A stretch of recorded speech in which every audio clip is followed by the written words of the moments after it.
美国加州的海沙堡最近有几若百只海鲨、海狮还有海猪中毒死亡，原因将有可能是因为咱人类用化学肥料去污染到动物的食食。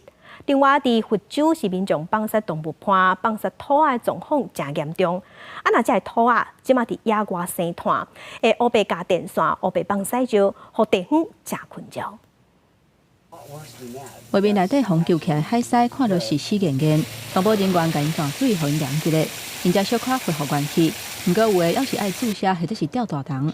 加州海岸最近传出有几件海狮攻击人类的事件，甚至有几百只死伫海沙堡的。这各样的现象是因为因中毒造成的。这种毒叫做软骨藻酸，是一种神经毒素。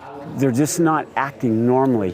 What we'll see is they'll be walking around in a circle, unaware that anyone's actually near to them.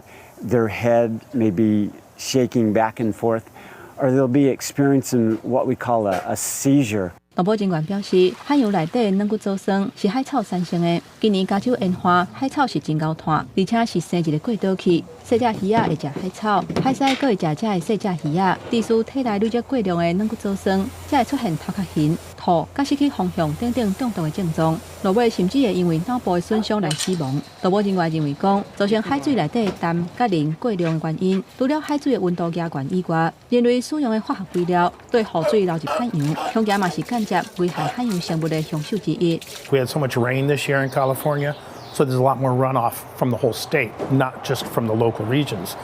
镜头来看佛州，这个毛长长的兔仔伫道路边跳来跳去，看到真古锥。老德大埔这个社区有一个居民伫2年前搬走的时阵，把兔仔留落来，结果这个兔仔持续生蛋，今嘛数量已经增加到60只至100只左右。部分的居民怨叹这个兔仔会伫土骹钻空，乌白加电线，佫会乌白放屎石，甚至影响交通，而且当地环境嘛无适合兔仔野放生存。They're not supposed to be in the heat because they could have a heat stroke when the temperatures get above 85, and there's predators all around that can kill them.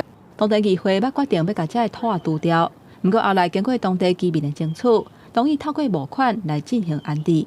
公司新闻，张奎敏编译。